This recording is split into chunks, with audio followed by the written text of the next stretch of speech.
تبت يدا أبي لهب وتب ما أغنى عنه ماله وما كسب سيصلى نارا ذات لهب وامرأته حمالة الحطب في جيدها حبل من مسد।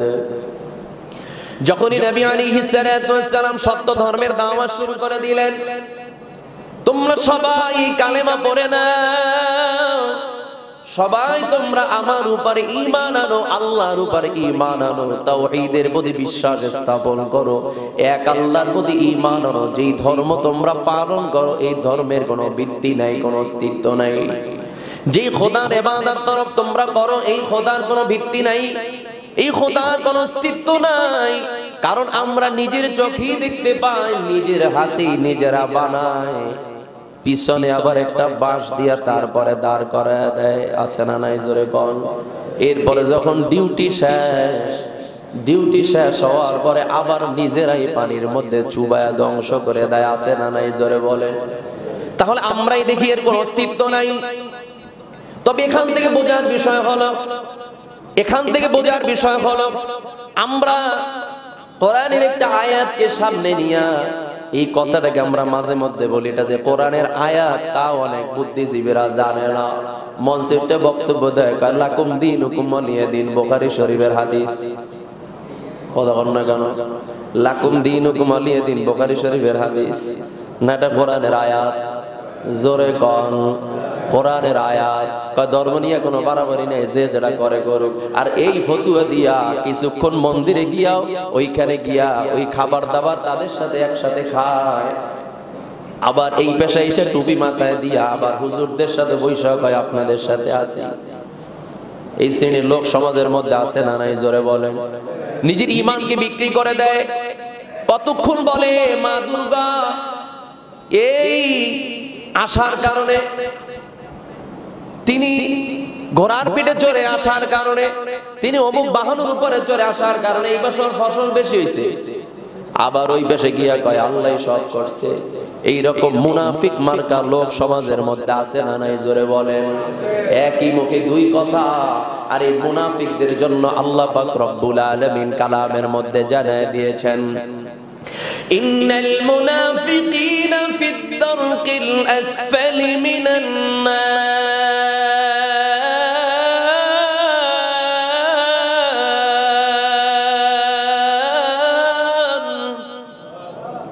আল্লাহু আকবার বললে মামলাটা লইব নাকি? কথা বল না কেন? বিরোধী দলালারা রাগ করবে। জবান দান করছেন কে? জোরে কন। আল্লাহর নাম যত জোরে নিবেন তত ঈমান মজবুত হবে, তত শয়তান দূরে সরে যাবে। আওয়াজ যত দূরে যাবে শয়তান কাছ থেকে তত দূরে সরে যাবে। আর এই আওয়াজ বন্ধ হওয়ার কারণেই আজকে মুসলমান নির্যাতিত, মুসলমান লাঞ্ছিত। না হলে ফরিদপুরের মধ্যে হিন্দুরা আমার মুসলমান ভাইকে মারিয়া দুনিয়া থেকে শহীদ করার সাহস দেখাতে পারত না। আমরা নিজেদের জাতি বলি ভুলে যাওয়ার কারণে আজকে মুসলমান সংখ্যাগরিষ্ঠ হওয়ার পরও নিজের দেশে থাইকা বিধর্মীদের হাতে মার খায়। এটা একমাত্র আমাদের অবদান। আমরা নিজেদের কালচার ভুলে গিয়া নিজেরা বাঘের বাচ্চা হওয়ার পরেও বকরির পালের সাথে হাঁটতে হাঁটতে নিজেদের যেই বলি আছে জাতি বলি ভুলে যাওয়ার কারণে এখন ওই বকরির পালের সাথে তাদের আওয়াজ দেওয়ার কারণে আওয়াজ যখন বকরির মতো হয়ে গেছে তখন আর বাঘের কোনো ভ্যালু নাই, তখন কিন্তু বিপদগ্রস্ত হওয়ার সম্ভাবনা আছে। তাহলে আল্লাহ পাক রব্বুল আলামিন বলেন যারা মুনাফিক, এই মুনাফিকদের জন্য আল্লাহ পাক রব্বুল আলামিন বলেন মুনাফিকদের শাস্তি আল্লাহ তাআলা এত কঠোর করবেন, এদের স্থান হবে জান্নাতের জাহান্নামের একদম তলদেশে, একদম লাস্ট স্তরে, একদম শেষ স্তরে জাহান্নামে এদের শাস্তি হবে। কঠিন শাস্তির ব্যবস্থা আল্লাহ তাআলা করবে। তাহলে আমরা মুনাফিক হতে চাই না মুমিন হতে চাই? মসজিদে বসে যেভাবে বলবো আল্লাহু আকবার, আল্লাহই বড়, আল্লাহই সবকিছু করে, মসজিদের বাহিরে গিয়েও বলবো আল্লাহই আমার সবকিছু করে, ভিন্ন কারো ক্ষমতা নাই। কারণ যিনি আমাকে করার আশ্বাস দেয় তানাকে পালে কে? তাকেও যে আল্লাহ দেয় আমাকে তো সে আল্লাহই দেবে। তাহলে ব্যক্তির কাছে কেন ধর্ণা ধরবো? ওনাকেও যিনি যে আল্লাহ দেয় আমাকেও সে আল্লাহ দেওয়ার ক্ষমতা আছে না নাই? ধরে বলেন। তাহলে উনি যদি আল্লাহর কাছ থেকে চাইয়া নিতে পারে, ওনাকে যদি আমার আল্লাহ দিতে পারে, আমিও যদি চাওয়ার মতো চাইতে পারি আল্লাহ আমাকেও দিতে পারে। এবার বন্ধু জবাব হলো, যখনই দাওয়াত শুরু করে দিল, যখনই কালিমার দাওয়াত দিল, সবাই আমার উপর ঈমান আনো। এমন সময় আবু লাহাব দাঁড়িয়ে গেল। যতদিন মনে করছিলাম ভালো মানুষ, আল আমিন উপাধি দিলাম, আসুদুক উপাধি দিলাম, কিন্তু এখন নিজের বাপ দাদার ধর্ম, আমাদের বংশীয় ধর্ম, সেই ধর্মের উল্টা কথা বলা শুরু কইরা দিলাম। সাথে সাথে বিরোধিতা শুরু করে দিল। শুধু তাই নয়, মুফাসসির ইকরাম দুই ধরনের ব্যাখ্যা দিয়েছেন। এক ধরনের ব্যাখ্যা হলো, ওই সময় আবু লাহাব দুইটা হাত নাড়ায় নাড়ায় নবীকে বলছিল তুমি ধ্বংস হয়ে যাও। নাউজুবিল্লাহ বলবেন না। নিজেদের বাপ দাদার ধর্ম ছাইরা নতুন ধর্ম নিয়ে আসছো, তোমার ধ্বংস হোক, এটা দুইটা হাত নাড়ায় নাড়ায় বলছিল। ভিন্ন ব্যাখ্যায় মুফাসসির ইকরাম বলেন, নবীজি যখন বয়ান করত, নসিহত করত, আর ওই পাশ দিয়ে যখন আবু লাহাব যেত, ওই সময় নবীকে লক্ষ্য করে ওই দাওয়াত দেওয়া অবস্থায় যখন নবী দাওয়াত দিতেন, দাওয়াত অবস্থায় নবীর গায়ে এই দুই হাত দিয়া পাথর উঠে তার গায়ে নিক্ষেপ করত দূর থেকে। এই অবস্থার প্রেক্ষাপটে আল্লাহ পাক রব্বুল আলামিন আবু লাহাবের নাম দিয়ে এই সূরা নাযিল করেছে। যেই দিকে আবু লাহাব বলছে মুহাম্মদ, সকলেই বলি সাল্লাল্লাহু আলাইহি ওয়াসাল্লাম, যখন হাত নাড়ায় বলছে তুমি নিজের বংশীয় ধর্ম, বাপ দাদার ধর্ম বাদ দিয়া নতুন ধর্মের দাওয়া শুরু করছো, তুমি ধ্বংস হও, আল্লাহ ওই প্রেক্ষাপটে ডাইরেক্ট সূরা নাযিল করছে। কারণ আল্লাহ সবকিছু সহ্য করতে পারে, তার বন্ধুর সাথে বেয়াদবি আমার আল্লাহ সহ্য করে না, কোন সময় সহ্য করে নাই, সবকিছু আল্লাহ মেনে নিতে পারে। কিন্তু বন্ধুর সাথে আপনারা জানেন যে নবীর মজলিসের মধ্যে সাহাবীদের কথার আওয়াজ একটু বেশি হওয়ার কারণে, নবীর আওয়াজের চেয়ে তার আওয়াজ একটু বেশি হওয়ার কারণে আল্লাহ তাআলা সাথে সাথে আয়াত নাযিল করে দিয়েছেন, খবরদার আমার নবীর কণ্ঠের সামনে যেন কারো কণ্ঠের আওয়াজ উঁচু না হয়। আপনি কি মনে করেন, যার কণ্ঠের আওয়াজের সামনে কারো কণ্ঠের আওয়াজ বেশি হোক, সেটাও আল্লাহ পছন্দ করে না। সেখানে নবীকে বদদোয়া, নবীর সামনে বদশোনা করা, এটা আল্লাহ সহ্য করতে পারে নাই। আল্লাহ সাথে সাথে আয়াত নাযিল করে দিলেন, সূরা নাযিল করে দিলেন, সূরা লাহাব। এই লাহাব শব্দের অর্থ হলো অগ্নিশিখা। আবু লাহাব অগ্নিশিখার পিতা। লাহাব শব্দের অর্থ কি জোরে বলেন? অগ্নিশিখা। এখন অগ্নিশিখা এই নাম তো আবু লাহাব নবীজি রাখে নাই, তার পছন্দের মানুষগুলাই তার নাম আবু লাহাব রেখেছিলেন। কেন? আবু লাহাবের চেহারাটাই ছিল আগুনের মতো, আগুনের মতো ফেসটা তার ঠিক আগুনের মতো এরকম উজ্জ্বল ছিল, মনে হয় যেন তার ফেসের মধ্যে এরকম আগুন চমকাচ্ছে। এই কারণে তার দলীয় লোকগুলাই তার নাম লিখেছিল আবু লাহাব। অর্থাৎ এই যে উজ্জ্বল, এই যে অগ্নিশিখার মতো চেহারা, এই জন্য অগ্নিশিখার পিতা তাকে নাম উপাধি দেওয়া হয়েছে, তাকে বলা হয়েছে আবু লাহাব। আব্দুল উজ্জা ইবনে আব্দুল মুত্তালিব, এটাও তার আরেক নাম, কিন্তু তার ডাক নাম যেহেতু আবু লাহাব, তার ফেসের কারণে, তার চেহারার কারণে, আর এজন্যই তাকে আবু লাহাব অগ্নিশিখা। মুফাসসির ইকরাম এখান থেকে ব্যাখ্যা করেন যে অগ্নিশিখা অর্থাৎ অগ্নিশিখার পিতা বলতে এখান থেকে মুফাসসির ইকরাম ভিন্ন কথা নিয়ে আসছেন। তারা বলেন যে অগ্নিশিখা হয়তোবা দুনিয়ার মানুষ তাদের থিওরিতে তারা নাম রাখছে, কিন্তু আল্লাহ রসুল এবং আল্লাহ যে তাকে আবু লাহাব হিসাবেই তাকে যে আখ্যায়িত করেছেন, এটা যে তারা তার নাম সম্বোধন করে কোরআন উল্লেখ করেছেন, এর পিছনে মূল কারণ জাহান্নামের অগ্নিশিখার সাথে মিলাইয়া যেহেতু জাহান্নামের কাঠ হবে, লাকড়ি হবে, ও যেহেতু জাহান্নামের আসামি, এই জন্য সেই জাহান্নামের আসামি হিসাবে আল্লাহ ও তার রসুল এই নামটাকে কোরআনের মধ্যে উল্লেখ করে জাহান্নামের কাঠ হিসাবে ওকে সম্বোধন করেছেন। দুনিয়ার মানুষ যে হিসাবে ব্যাখ্যা করে, যেমন আবু জেহেলকে মানুষ আপনার জ্ঞানীদের পিতা আবুল হেকাম বলে ডাকতেন, কিন্তু আল্লাহ ও তার রাসূল তার ভিন্ন নাম রেখেছেন। দুনিয়ার মানুষ তাকে উপাধি দিয়েছে জ্ঞানীদের পিতা, আল্লাহ ও তার রাসূল তার উপাধি দিয়েছেন মূর্খের পিতা। তাহলে এটা কাজের উপরে, ব্যক্তির উপরে নির্ভর করে। আল্লাহ পাক রব্বুল আলামিন সাথে সাথে বরদাস্ত করতে পারলেন না। যখনই নবীকে বর্ষনা দিল, তুমি নিজেদের ধর্ম বাদ দিয়া নতুন ধর্মের দাওয়াত দিচ্ছ, দুইটা হাত নাড়ায় নাড়ায় যখন বলেছে তুমি ধ্বংসপ্রাপ্ত হও, তুমি ধ্বংস হয়ে যাও, আল্লাহ সহ্য করতে পারে নাই। আল্লাহ পাক রব্বুল আলামিন সাথে সাথে জানায় দেয়, তাব্বাত ইয়াদা আবি লাহাবি ওয়া তাব, ধ্বংস হোক আবু লাহাবের দুই হস্তদ্বয় এবং সে নিজেও।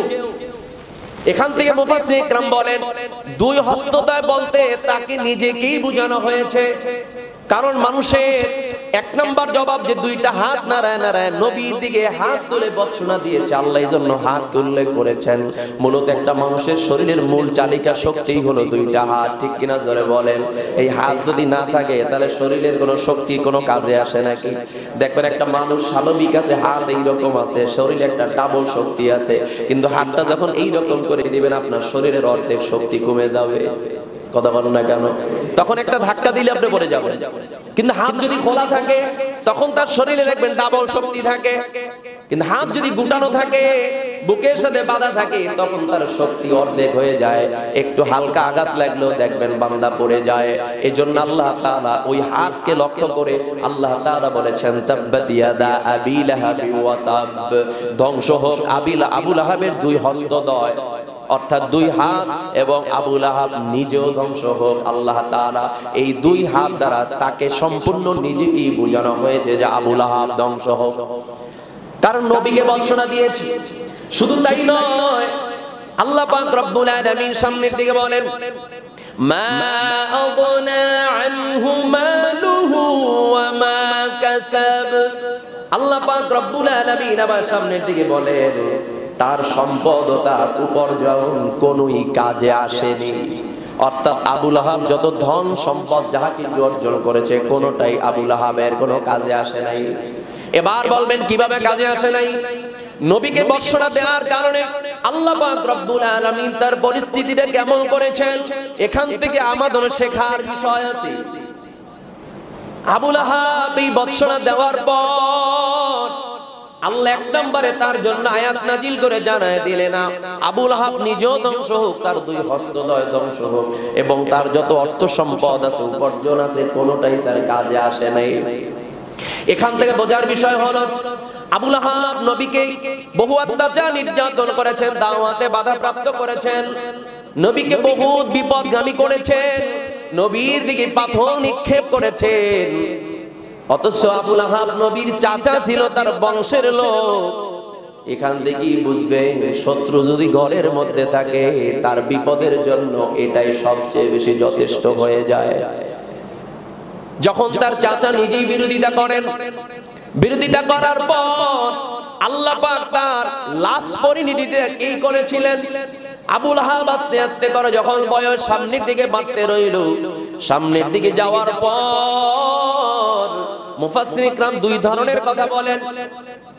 নবীকে বর্ষনা দেওয়ার কারণে আল্লাহ পাক রব্বুল আলামিন আবু লাহাবের শরীরে একটা ফোঁড়া উঠায় দিয়েছিলেন। ফোঁড়া, কেউ কেউ বলেছিলেন ওই ফোঁড়ার কারণে, আবার কোন কোন মুফাসসির ইকরাম বলেছেন যে শরীরের মধ্যে আল্লাহ তাআলা একটা ভাইরাসজনিত রোগ লাগায় পচন ধরায় দিয়েছিল।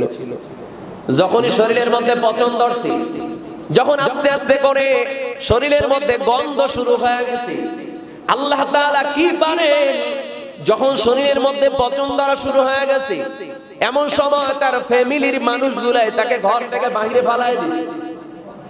নাউজুবিল্লাহ বলবেন না? ঘর থেকে ছেলে মেয়ে যারা আছে ঘর থেকে বের করে দূরে কোথাও নিয়ে ফালায় দিয়ে আসছে। ঘরের মধ্যে জায়গা হয় নাই। কিছুদিন যাওয়ার পর যখন নিজের ঘরের মানুষগুলাই তার খোঁজ খবর নেয় না, শরীরের মধ্যে পচন ধরতে ধরতে ধরতে ধরতে আস্তে আস্তে করে এমন ভাবে গন্ধ ছড়ায় গেছে মানুষ ধারেও যেতে পারে না। আস্তে আস্তে করে কিছুদিন যাওয়ার পর পচে গলে সেখানেই মারা গেল। মারা যাওয়ার পর এইবার লোকজন মিলে সবাই মিলে কাষ্ঠ দিয়া, কাঠ দিয়া অথবা এরকম কোনো বস্তু দিয়া হাত দিয়েও ধরে নাই, সম্মানের সাথেও তাকে বিদায় দেওয়া হয় নাই। ওই কাষ্ঠ দিয়া তাকে ধরে ঠেলে তারপরে একটা গর্ত করে সেই গর্তের মধ্যে ফালায় দিয়া চাপা মাটি দিয়ে রাখছে একটা গর্ত করে, সম্মানের সাথে বিদায় হয় নাই। তাহলে এক নাম্বার জবাব, আল্লাহ রসুলকে বৎসনা দিয়া আল্লাহ রসুলকে খারাপ ভাষায় কথা বলে ভবিষ্যৎ ভালো হয় নাই, বরংস ইন্তেকালের সময় পচিয়া গলিয়া লাঞ্ছনা নিয়া তারপরে দুনিয়া থেকে বিদায় হয়েছে। এটাই তো দুনিয়ার অপমান। আর আখিরাতে হাসরের ময়দানে জাহান্নামের শাস্তি তো স্পেশাল বরাদ্দ আছে। এইটাই তার শাস্তি শেষ না, তার শাস্তি ফাইনাল শাস্তি অবশ্যই জাহান্নামের মধ্যে আছে। শুধু তাই নয়, এই আবু লাহাবকে সহযোগিতা করত তার সহধর্মণী স্ত্রী। অনেক সময় দেখবেন ঘরের মধ্যে স্বামী যদি নেককার হয়, স্ত্রী অনেক সময় বদকার হয়, আবার অনেক সময় স্বামী যদি বদকার হয়, স্ত্রী নেককার হয়। এমনটা আছে না নাই জোরে বলেন? যেমন ফেরাউন জাহান্নামের আসামি, অথচ তার ঘরের মধ্যে আসিয়া জান্নাতের মেহমান। ঠিক না বেডি জোরে বলেন? কেমন মেহমান? ঈমানের উপর ইস্তেকামত থাকার কারণে দুনিয়ায় বসেই আমার আল্লাহ তাকে জান্নাত দেখাইয়া তারপরে দুনিয়া থেকে বিদায় করিয়েছে। জান্নাত দেখাইয়া তারপরে নিছে। তাহলে এখান থেকে বোঝার বিষয়, কিন্তু আবু লাহাব এবং তার স্ত্রী এমনই ব্যক্তি যে স্ত্রীও বদকারিণী ছিলেন, তিনিও আবু লাহাবের সহযোগিতা করতেন।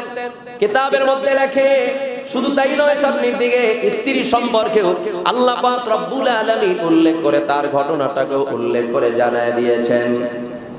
বিশেষ করে আল্লাহ তাআলা আবু লাহাব সম্পর্কে সামনের দিকে বলেন, সায়াসলা নারুন যাতা লাহাব, অচিরেই সে লেলিহান আগুনে প্রবেশ করবে।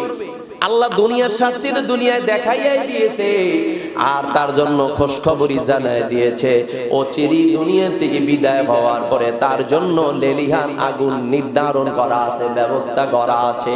অবশ্যই জাহান্নামের কি, জাহান্নামের লাকড়ি ছাড়া ভিন্ন কোনো পন্থা এই সমস্ত কাফের মুশরিকদের জন্য ছাড়া ভিন্ন কিছু হবে না। আল্লাহ সেটা উল্লেখ করে জানাই দিয়েছেন। সামনের দিকে আল্লাহ পাক রব্বুল আলামিন বলেন, ওয়ামরাতুহু হাম্মালাতাল হাতাব। আল্লাহ পাক রব্বুল আলামিন এবার তার স্ত্রী সম্পর্কে আমার জানায় দেয়, যেমনি স্বামী তেমনি স্ত্রী। যেমনি স্বামী বদ কাজ করেছে, স্ত্রী তার সহযোগিতা করছে।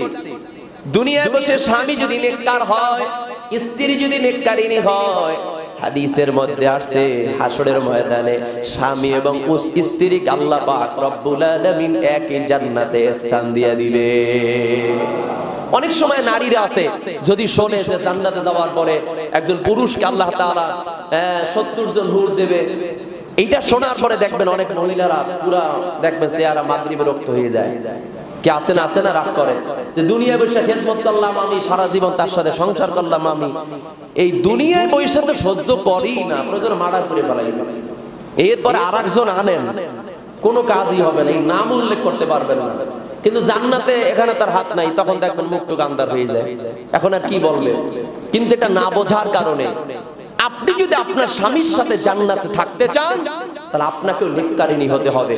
আর যদি না করেন, দুনিয়ায় বসে যত আটকাইয়া রাখেন, হাসরের ময়দানে আটকাই রাখতে পারবেন না, সাইরে চলে যাইবি, আর নিয়ন্ত্রণে রাখতে পারবেন না, আরেকজনে লয়ে যাইবে। আর দুনিয়ায় বসে যদি নেক কাজ করেন, তাহলে ইনশাআল্লাহ দুনিয়া যেভাবে আটকাই আগল দিয়ে রাখছেন, তাহলে হাসরের ময়দানে আপনার স্বামী আপনারই থাকবে ইনশাআল্লাহ। এই হক থেকে আপনি বঞ্চিত হবেন। তাহলে দুনিয়ায় বসে যারা নেককার হবে আর তার স্ত্রী যদি নেককারিনী হয়, তাহলে উভয়কে আল্লাহ তাআলা জান্নাতে স্থান দিবে। শুধু তাই নয় যে 70 জন হুর দান করবে, ওই 70 জন হুরের সর্দারিনী হিসাবে দুনিয়ার স্ত্রীকে আল্লাহ কবুল করে নেবে। তাহলে দুনিয়ায় বসে যেইভাবে তার স্বামীর সাথে রয়েছে, জান্নাতে যাওয়ার পরেও স্বামীর সাথেই থাকতে পারবে। শর্ত হলো নেককারিনী হওয়া লাগবে, ঠিক না বেড়ে জোরে বলেন। তাহলে হুর যারা থাকবে তাদের সর্দারিনী হিসাবে তাদের নেতৃত্ব প্রদান করবে, ওখানে বসে সম্মানের স্থানে থাকতে পারবে। আর যদি স্বামী যদি নেককার হয়, স্ত্রী যদি বদকার হয়, অবশ্যই সেখানে যার যার কর্মফল তাকে ভোগ করা লাগবে। আর স্ত্রীও যদি বদকার হয়, স্বামী যদি বদকার হয়, উভয়কেই আল্লাহ তাআলা জাহান্নামে একইভাবে তাদেরকে জায়গা করে দিবে। এর আবার কোনো কায়দা নাই। ঠিক তেমনি ভাবে আল্লাহ পাক রব্বুল আলামিন আবু লাহাবের স্ত্রী সম্পর্কে সচেতন করেছেন। আবু লাহাবের স্ত্রীও আবু লাহাবকে সহযোগিতা করতেন। কেমনি ভাবে সহযোগিতা করতেন আল্লাহ পাক রব্বুল আলামিন বলেন, এবং এর স্ত্রী যে মাথায় লাকড়ি বহন করে বেড়াতো, অর্থাৎ আবু লাহাবের স্ত্রী এক নাম্বার তার গুণ ছিল কৃপণ ছিল। কৃপণ, কৃপণ চিনেন তো আপনারা? কথা কয় না? কৃপণ বুঝেন? কৃপণ আমরা অনেক সময় বুঝি না, অনেক সময় উল্টা তহমাত দেই। কৃপণ বোঝার বিষয় একদম সহজ, এক কথায় জবাব আছে, খরচ করেন। কথা বুঝেন? দেয়ার মতো সম্বল আছে, আল্লাহ প্রচুর দিয়েছে, কিন্তু সেটা আল্লাহর হুকুম অনুযায়ী ব্যবহার করে না। এখান থেকে একটা জিনিস বোঝার আছে। ওই যে এক সময় আর কিছু কিছু ব্যক্তিরা মাঝে মধ্যে বলে যে যার না থাকতে খাইতে চায় সেটাও এক ধরনের বোকা, আর যে থাকতে খায় না সে আরেক ধরনের বোকা। কথা বুঝেন? যার দেওয়ার সম্বল আছে, দান করার শক্তি আছে, এরপরে মুট করে থাকে। 10টা টাকা যদি দেই, 50টা টাকা যদি প্রতি শুক্রবার মসজিদে দেই, মাসে হইল কয় টাকা, বছরে কয় টাকা? আয় হায়, এইটা যদি ব্যাংকে পালাই রেখে তার বলবে কত? দেখছুনি কায়দাটা কি? কিরকম হিসাব করার লোক আছে না নাই? আয় হায়, এই হিসাব করে বাঁচতে পারবেন না।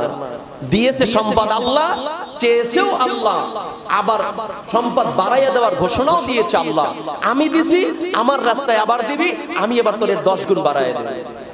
তা যারটা তাকে দিব, সেইটা আমরা দিতে চাই না। এরকম কৃপণ তো জালো গাড়ি নাই অন্তত পক্ষে, আলহামদুলিল্লাহ, নাকি? আপনাদের এখানে অন্তত পক্ষে নাই, খবরদার আবার কেউ রাগ কইরেন না। এজন্য দেখা যায় মসজিদের বাক্সটা সামনে আসে, টাকা আছে, সম্পদ আছে, দোকানে যে একজন আর 200 খাওয়াবে, আরে দে দি, বানাইতে থাক, দিতে থাক, কয়জন আর খাইবে, কত দূর আর খাইবে? এখানে হিসাব করে না, হিসাব করে না। অহিতুক কিছু টাকা খরচ করে যেটা হিসাব করে না, কিন্তু যখন আল্লাহর রাস্তায় 10টা টাকা দিতে যায়, 50টা টাকা, 100 টাকা দিতে যায়, তখনই আয় হায়, যদি এইরকম দেওয়া শুরু করি তাহলে কাম শেষ। এজন্য মাঝে মধ্যে বলি, আমার রাজাপুরে এক লোক আছে, সারা জীবন বাইরে থেকে বহু টাকা ইনকাম করছে, বাড়ি গাড়ির অভাব নাই, কিন্তু টাকা পয়সা সব স্ত্রীর কাছে জমা। কারণ মসজিদে গেলে কয়, আমারে 10টা টাকা দেবা, মসজিদে দান বাক্সে দিতাম। স্ত্রীর কাছে চায়, কারণ ঘরে হত্যা করতে হয়।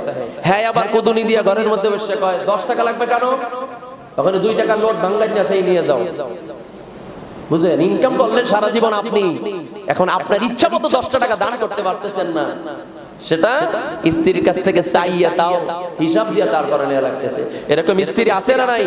অনেক স্ত্রী আছে স্বামীদেরকে দানের ক্ষেত্রে উৎসাহ করে, বেশি বেশি দেবে, আল্লাহ আমাকে খাওয়াইবে। কি আছেন এরকম অনেক মা বোন যে কখনো কাউকে ফেরত দিবা না, যখন কোনো ভিক্ষুক আসুক, যখনই আল্লাহর রাস্তায় চাক না কেন, কখনো কাউকে ফেরত দিবা না, আল্লাহ আমাকে খাওয়াইবে। দেখা যায় আল্লাহ তাদেরকে অনেক বেশি শান্তিতে রাখছে। কিন্তু আবার অনেক স্ত্রী আছে স্বামী দিতে চান, কিন্তু স্ত্রী পিছন দিয়ে জামাটাই না ধরে। খবরদার, এত দেওয়াতে সব শেষ হয়ে যায়। এরকমের একজন স্ত্রী ছিল আবু লাহাবের স্ত্রী, নাম ছিল উম্মে জামিল। এমন স্ত্রী ছিল, উনি মানুষ দিয়া কাজ করাতো না, ধন সম্পদের অভাব ছিল না, উনি নিজে জঙ্গলে যাইতো, নিজে জঙ্গলে গিয়া কাঠ কাইনা কাঁধে কইরা রশিদে গিট দিয়া গলার সাথে পেঁচাইয়া এরপরে নিয়ে আসতো। আল্লাহ এই কথাটাই এখানে তাফসীরের মধ্যে মুফাসসির ইকরাম উল্লেখ করেছেন। আল্লাহ তাআলা তার স্ত্রী সম্পর্কে বলেছেন, অবশ্যই স্ত্রী সম্পর্কে বলেছেন যে যে মাথায় লাকড়ি বহন করে বেড়াতো, ওই স্ত্রী সম্পর্কে বলেন, এক নাম্বার তার কাজ ছিল জঙ্গল থেকে লাকড়ি বহন করে আনতো, রশি পেঁচা গলার সাথে ঝুলাইয়া। আবার কোন কোন ক্ষেত্রে মুফাসসির ইকরাম বলেছেন এই লাকড়ি আনার মধ্যে তিনি কাঁটা যুক্ত লাকড়ি আনতেন।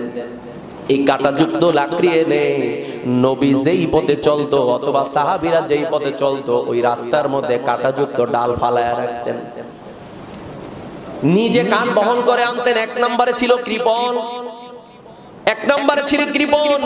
কৃপণ ব্যক্তিকে দুনিয়ার মানুষ তো দূরের কথা আল্লাহও পছন্দ করে না, ঠিক না বেঠিক জোরে বলেন? দুনিয়ার মানুষ যেভাবে পছন্দ করে না, কৃপণ মানুষকে আমার আল্লাহও পছন্দ করে না।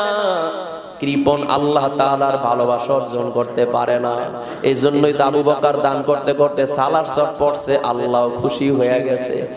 কাজে এইটা আপনার আবার বুঝলেন না যে আমাকেও সালার শট পড়া লাগবে না। তৌফিক অনুযায়ী সব সময় দানের ক্ষেত্রে বড় মনের পরিচয় দেওয়া। তাহলে এক নাম্বার ছিল তিনি লাকড়ি নিজে কাইটা বহন করে রশি দিয়ে পেঁচে আনতেন। দ্বিতীয় নাম্বার তার কাজ ছিল কাঁটাযুক্ত ডাল এনে তিনি রাস্তায় ফালায় রাখতেন। নবীজি যে পথ দিয়া চলবে, সাহাবীরা যে পথ দিয়া চলবে, ওই পথের মাঝখানে সেই কাঁটাযুক্ত ডাল ফালায় রাখতেন।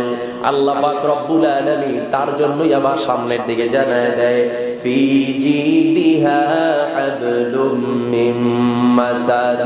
তার শাস্তি সম্পর্কে আল্লাহ তাআলা আবার বলেন গলদেশে মঞ্জু তৃণ বিশেষের রশি লাগানো অবস্থায়, অর্থাৎ তার শাস্তি তিনিও যখন ইন্তেকাল করেছেন, দুনিয়া থেকে বিদায় হয়েছেন, তার বিদায়টাও ছিল লাঞ্ছনাদায়ক। ওই যে রশি পেঁচায়া লাকড়ি তিনি নিয়ে আসতেন, ওই রশি গলায় ফাঁস লাগেই তারপরে দুনিয়া থেকে বিদায় হয়ে গেছেন। ওই রশির ফাঁস লাগাই আবার মুফাসসিরিন ইকরাম সামনের দিকে বলেন তার একটা আরেকটা আলামত ছিল, তার গলার মধ্যে একটা দামি হার ছিল, হার অনেক দামি ও হার।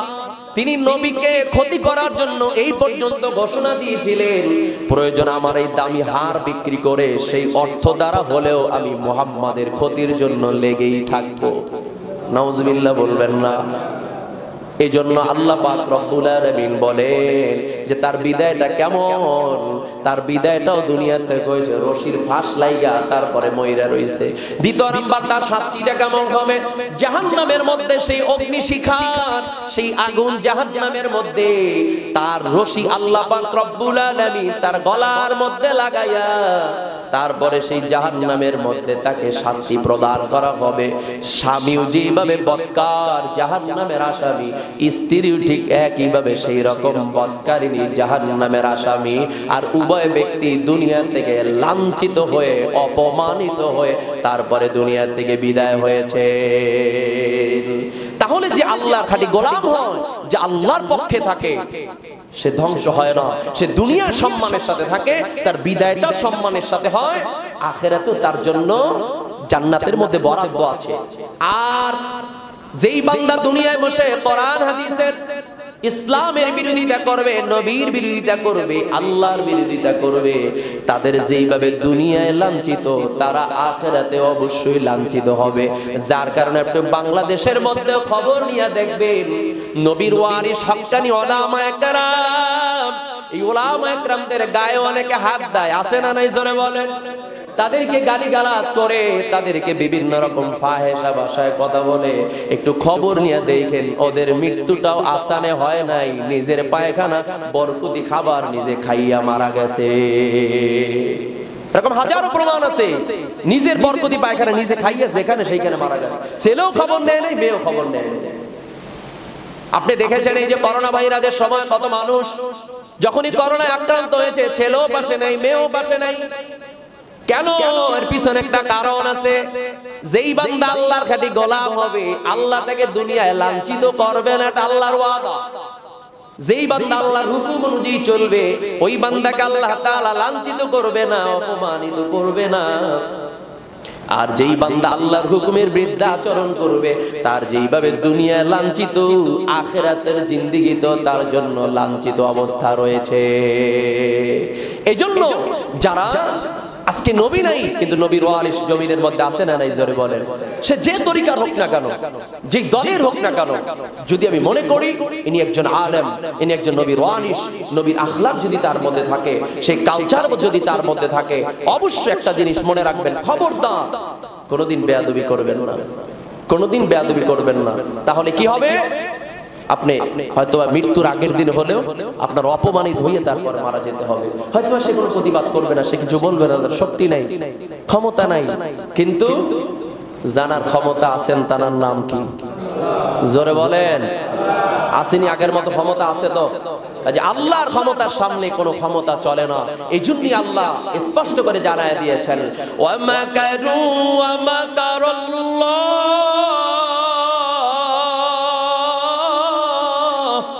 ওয়া মাকারু ওয়া মাকারাল্লাহ ওয়াল্লাহু খায়রুল মাকিরিন।